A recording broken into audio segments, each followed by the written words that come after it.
الحمد للہ رب العالمین والصلاة والسلام علی سید الانبیاء والمرسلین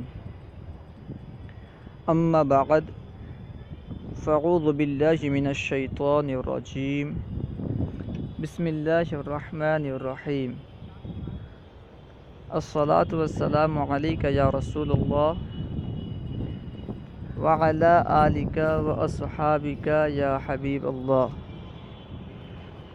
الصلاة والسلام علیک یا نبی اللہ وعلی آلک واصحابک یا نور اللہ۔ آج ہم خاصیت ابواب الصرف شروع کریں گے۔ صرف کے جو ابواب ہیں ان کے بہت ساری خاصیات ہیں جن کا جاننا ایک عربی کے طالب علم کے لیے، ایک عربی سیکھنے والے کے لیے ضروری ہوتا ہے، کیونکہ اگر کوئی شخص ابواب کی خاصیات سے واقف نہیں ہوگا وہ صحیح معنوں میں عربی سے واقف نہیں ہو پائے گا۔ ہمیں اگر اچھی طرح سے اہل عرب کے کلام کو سمجھنا ہے تو صرف کے ابواب کی جو خاصیات ہیں انہیں ہمیں جاننا ہوگا۔ اسی وجہ سے مناسب ہے کہ ہم توجہ کے ساتھ ان اسباق کو سنیں، اور اگر سمجھ میں نہ آئے تو پھر ہم سوال بھی کریں۔ تو آئیے ہم کچھ ضروری واجب الحفظ باتیں آج پڑھتے ہیں، شروع کرتے ہیں۔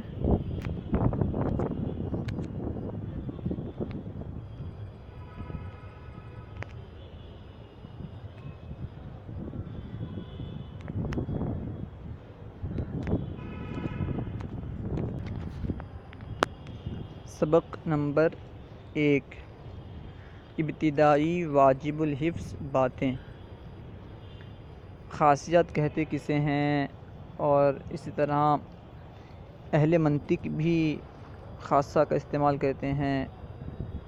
تو جو ابواب الصرف کی خاصیات ہیں اور اہل منطق کی اصطلاح میں استعمال ہونے والے خاصہ، ان میں فرق ہے یا نہیں ہے، اس کو ہم آج پڑھیں گے۔ خاصیات یہ خاصیت کی جمع ہے، اور یہ لفظ خاصیت صاد کی تشدید کے ساتھ ہے، اور اس کے بعد یا مصدری ہے۔ اس کی اصل یوں ہے، خاصیت، خاصیت، اور یہ ضاربیت کے وزن پر ہے۔ خاصیت خصوصیت کے معنی میں ہے، اور حاشیہ فاضل لاہوری علی شرح التلخیص میں ہے کہ خاصیت کا خاصہ پر اطلاق بطور مبالغہ ہوتا ہے۔ خاصیت کا خاصہ پر اطلاق بطور مبالغہ ہوتا ہے، جیسے زید عدل، زید بہت زیادہ انصاف کرنے والا ہے۔ اس میں مبالغہ پر دلالت کرنے کے لیے مصدر کو خبر کے طور پر ذکر کیا گیا ہے۔ اسی طرح انہوں نے کہا کہ یہاں پہ جو خاصیت کا خاصہ پر اطلاق بطور مبالغہ ہوتا ہے، خاصیت کو ہم مبالغہ کے طور پر خاصہ پر بولتے ہیں، اصل میں تو خاصہ ہے، یعنی ابواب الصرف کے خاصہ کی جگہ ہم خاصیات استعمال کرتے ہیں۔ خاصیت جو ہے یہ دراصل مصدر ہے، اور مصدر کا اطلاق ذات پر درست نہیں ہوتا۔ تو یہاں پہ اس اعتراض کا جواب دیتے ہوئے انہوں نے کہا کہ بطور مبالغہ، کیونکہ مبالغہ کے لیے کبھی کبھی مصدر کو ہم ذات پر بولتے ہیں، جیسے انہوں نے مثال سے سمجھایا کہ زید عدل، یہاں پہ عدل یہ مصدر ہے اور اس کا اطلاق زید پہ کیا گیا ہے، اس لیے کہ زید یہ انصاف کرنے میں بہت زیادہ آگے ہے، یعنی بہت زیادہ انصاف کرنے والا ہے۔ اس لیے گویا کہ اب زید انصاف کرنے والا نہیں رہا، بلکہ وہ سراپا انصاف بن گیا۔ اس لیے مبالغہ کے طور پر اسے عدل یعنی مصدر کا حمل ذات پہ کیا گیا ہے۔ اس طرح ہوتا رہتا ہے عربی میں کہ مصدر کا حمل ذات پر ہوتا ہے۔ صرفیوں کی اصطلاح میں خاصہ کی تعریف۔ صرفیوں کی اصطلاح میں خاصہ سے مراد فعل میں پائے جانے والے وہ زائد معنی ہیں جو لغوی معنی کے علاوہ ہوں، جیسے تحفظ زید، زید نے آہستہ آہستہ حفظ کیا۔ اس مثال میں تحفظ کا لغوی معنی تو حفظ یعنی یاد کرنا ہے، لیکن اس میں باب تفاعل کا ایک خاصہ تدریج بھی پایا جا رہا ہے، اور تدریج کسی کام کو آہستہ آہستہ کرنے، تدریج کا مطلب ہوتا ہے کسی کام کو آہستہ آہستہ کرنا۔ تدریج والا معنی یعنی تدریج والا معنی تحفظ کے لغوی معنی سے ایک زائد معنی ہے، اور یہی زائد معنی خاصہ کہلاتا ہے۔ اسی طرح آئندہ ابواب کی خواص میں غور کرنے سے یہ سب کچھ معلوم کیا جا سکتا ہے۔ حاصل یہ کہ صرفیوں کی اصطلاح میں خاصہ کہتے ہیں فعل میں جو لغوی معنی پایا جاتا ہے، اس لغوی معنی سے ایک معنی زائد معنی اس میں پایا جائے، اس زائد معنی کو ہم خاصہ کہیں گے کہ یہ اس باب کا خاصہ ہے۔ جیسے انہوں نے مثال کے ذریعے سمجھایا کہ تحفظ زید، تحفظ زید یہ حفظ سے بنا ہے، اس کا مطلب ہوتا ہے کہ زید نے یاد کیا، لیکن اس کا ترجمہ ہم کریں گے کہ زید نے آہستہ آہستہ یاد کیا، اس لیے کہ یہ باب تفاعل سے ہے، اور اس میں ایک خاصہ ہے، ایک خاصہ پایا جا رہا ہے جسے تدریج کہتے ہیں۔ اور تدریج کا معنی کیا ہے؟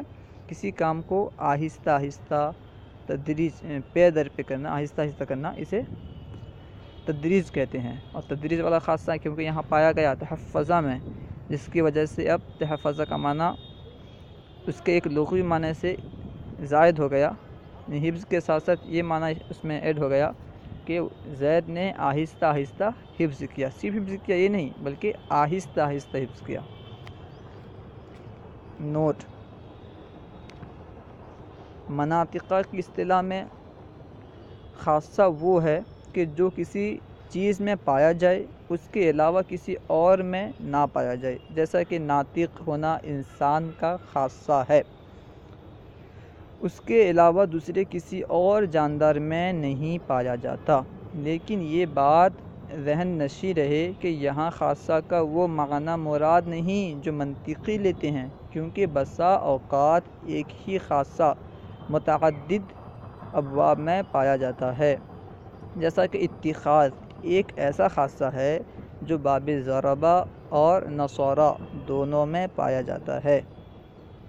انہوں نے منطقی اور صرفی خاصہ کے درمیان فرق بتایا۔ منطقی خاصہ کی تعریف پہلے بیان کی کہ اہل منطق کے نزدیک خاصہ اسے کہتے ہیں جو کسی چیز میں، جو کسی شے میں پایا جائے، اس کے علاوہ میں نہ پایا جائے۔ جیسے کاتب ہونا، یہاں پہ مصنف نے تو ناطق کی مثال دی ہے، لیکن بہتر مثال یہی ہے کہ کاتب ہونا، جیسے یہ انسان کا خاصہ ہے لیکن یہ کسی اور میں نہیں پایا جاتا۔ کاتب ہونا یہ انسان کے ساتھ خاص ہے، اس کے علاوہ جو ہیں جیسے حیوانات جو بھی ہیں، کتا بلی وغیرہ، ان میں کتابت نہیں پائی جاتی۔ اب ہم ماخذ اور مدلول ماخذ کسے کہتے ہیں اسے ہم پڑھتے ہیں، کیونکہ ان کا استعمال کثرت سے آگے ہونے والا ہے، اس لیے ضروری ہے کہ ہم اسے پہلے پڑھ لیں، جان لیں کہ ماخذ کسے کہتے ہیں اور مدلول ماخذ کسے کہتے ہیں۔ ماخذ سے مراد فعل کا مادہ اشتقاق ہے، یعنی جس سے فعل بنایا گیا، خواہ وہ مصدر ہو یا اسم جامد۔ ماخذ کا یہ لفظی معنی ہوتا ہے لینے کی جگہ، یعنی جس سے کسی چیز کو لیا گیا، اس لیے کیونکہ اس سے فعل کو بنایا جاتا ہے، اسی وجہ سے اسے ماخذ کہتے ہیں۔ جس سے بھی فعل کو بنائیں گے ہم، چاہے وہ مصدر ہو یا اس میں جامد ہو، اس کو ماخذ کہیں گے۔ اور مدلول ماخذ کسے کہیں گے؟ آگے پڑھیں۔ مدلول ماخذ سے مراد وہ معنی ہے جس میں ماخذ دلالت کرے۔ مدلول ماخذ سے مراد وہ معنی ہے جس پر ماخذ دلالت کرے۔ مثلا البنت الناقۃ، یہ فعل البنت کا ماخذ لبن ہے۔ البنت لبن سے بنا ہوا ہے۔ ماخذ سے مراد جس کو نکالا گیا ہے، جس سے بنایا گیا ہے۔ البنت کو لبن سے بنایا گیا ہے، اس وجہ سے البنت کا ماخذ جو ہے یہ لبن ہے۔ اور مدلول ماخذ وہ ہے جس پر لفظ لبن دلالت کر رہا ہے، یعنی دودھ۔ آپ یہ سمجھیں کہ جس سے فعل کو نکالا گیا ہوگا اس کو ہم ماخذ بولیں گے، اور ماخذ جس پہ دلالت کرے گا، ظاہر سی بات ہے وہ معنی پر ہی دلالت کرے گا، تو اس معنی کو مدلول ماخذ بولیں گے۔ نوٹ: اس کتاب میں جہاں ماخذ کا ذکر کیا جائے گا وہاں ہر جگہ مدلول ماخذی مراد ہوگا۔ خاصیت کے معانی: خاصیت کے ضمن میں بیان کیے جانے والے تمام معانی سماعی ہیں۔ قیاس کو اس میں دخل نہیں، جیسے ظروفہ سے اظرفہ، نصرہ سے انصرہ نہیں بنایا جا سکتا۔ یہی وجہ ہے کہ امام اخفش کے اس قول کو رد کر دیا گیا جس میں انہوں نے اعلم اور ارا پر قیاس کرتے ہوئے اظن اور احسب کہا تھا، کیونکہ اعلم اور ارا یہ افعال قلوب میں سے ہیں۔ امام اخفش ان پہ قیاس کرتے ہوئے اظن اور احسب بھی کہے تھے۔ ان کا قول یہ تھا کہ اظن اور احسب بھی آ سکتا ہے، یعنی باب افعال سے بھی یہ استعمال ہو سکتے ہیں، لیکن ان کا یہ قول، اس قول کو رد کر دیا گیا ہے۔ ایک سے زائد خواص ایک فعل میں پائے جا سکتے ہیں، نہیں پائے جا سکتے ہیں، اس کے بارے میں بتائیں گے۔ یہ ضروری نہیں کہ کسی فعل میں ایک وقت میں ایک ہی خاصہ پایا جائے، بلکہ ایک وقت میں ایک سے زائد خواص بھی پائے جا سکتے ہیں، جیسے اخرجت زیدن، میں نے زید کو نکالا۔ اس مثال میں تعدیہ اور تصعیر دونوں خواص پائے جا رہے ہیں۔ تعدیہ تو ظاہر ہے کیونکہ یہ فعل متعدی ہے، تعدیہ یعنی فعل متعدی، ظاہر ہے کہ یہ اخرجہ یعنی نکالنا، کسی کو نکالا ہوگا، جب نکالنا کہا جائے گا تو کسی کو ظاہر نکالا ہوگا۔ اور فعل متعدی اس کو کہتے ہیں جو فعل مفعول بھی کا تقاضا کرتا ہو، تو یہ اس کا تعدیہ ہونا یہ تو ظاہر ہے کیونکہ یہ فعل متعدی ہے، اس کا تعدیہ میں اختلاف نہیں ہے، ظاہر ہے۔ اور تصعیر اس طرح کہ اس کا معنی ہوا جعلت زیدن ذا خروج، یعنی میں نے زید کو نکلنے والا بنا دیا۔ زید کو میں نے نکالا، یعنی زید کو میں نے نکالنے والا معنی بنا دیا، یعنی گویا کہ زید کو میں نے صاحب ماخذ بنا دیا۔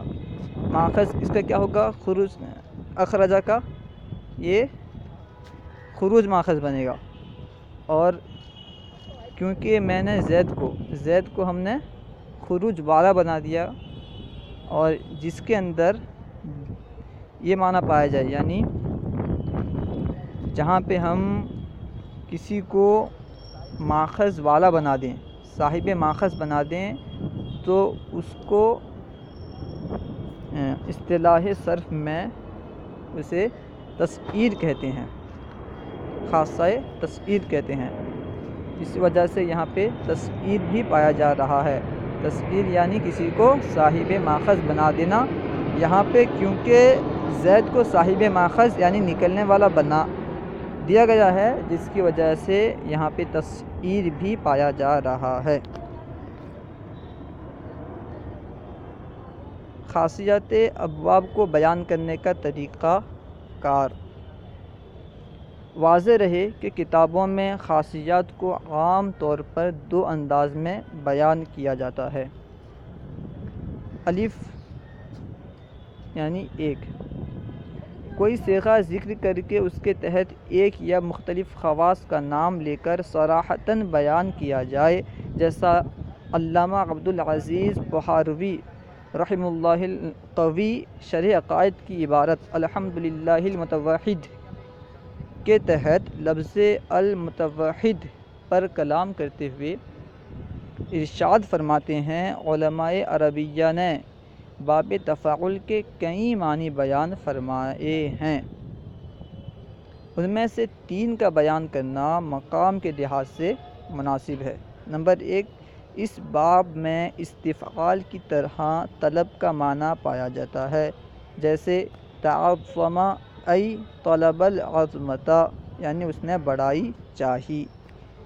نمبر 2، دوسرا معنی تکلف ہے اور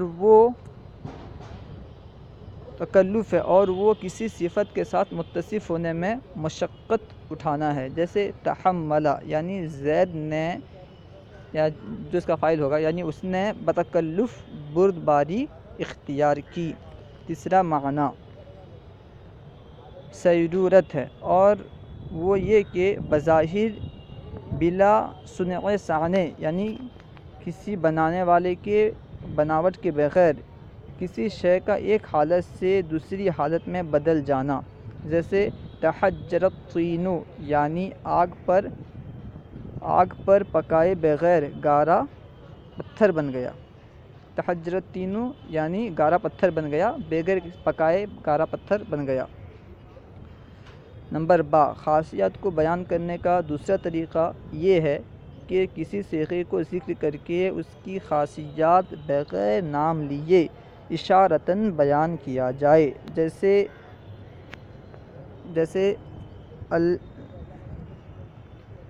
الام ای ای حانا ای یلاما کہ ملامت کرنے کا وقت آ گیا۔ اس مثال میں ای حانا ای یلاما کے الفاظ ذکر کر کے باب افعال کی خاصیت حینونت کو اشارہ بیان کیا گیا۔ خاصیات کو بیان کرنے کے 2 طریقے ہیں۔ ایک طریقہ تو یہ کہ جو خاصیات پایا جائے، جو خواص پائے جائیں، ان کا نام لے کے صراحتاً بیان کیا جائے کہ اس میں یہ پایا جا رہا ہے، وہ پایا جا رہا ہے۔ دوسرا طریقہ یہ کہ اس کی طرف اشارہ کر دیا جائے، جیسے کہ انہوں نے مثال میں بیان کیا، جیسے العام ای حان ای یلاما، اس کی ملامت کرنے کا وقت آ گیا۔ اس میں جو حان ای یلاما ہے، یہ لفظ انہوں نے بولا، اس کے ذریعے یہ بول کر کے وہ اشارہ کر دیے کہ اس میں حینونت کا معنی پایا جا رہا ہے۔